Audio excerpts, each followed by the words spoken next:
ressemblera peut-être votre voiture dans quelques années. Vous n'aurez même plus besoin de clé pour l'ouvrir. Regardez, vous avez juste à appuyer votre main et par reconnaissance des empreintes digitales, la portière va s'ouvrir. Mais ce qui est vraiment intéressant, c'est ce qui se passe à l'intérieur de cet habitacle, un habitacle intelligent. Là, on commence à rouler. Alors, on est dans un simulateur, hein, évidemment. Et là, une voiture va me doubler par la gauche et on va m'avertir qu'il y a un danger, que quelque chose est en train de se produire. On a une bande rouge qui va s'afficher sur la portière pour me dire que la voiture est en train de passer dans l'angle mort et voilà, me dire qu'il y a peut-être que je dois faire un petit peu attention.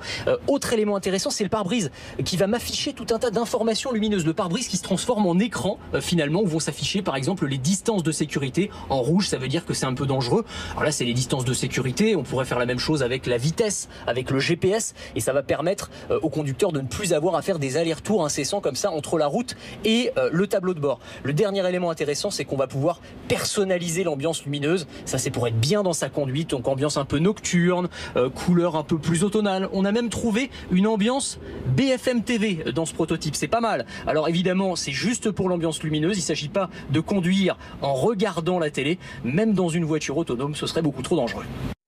Une image de foot en attendant la reprise du championnat chez nous ce week-end.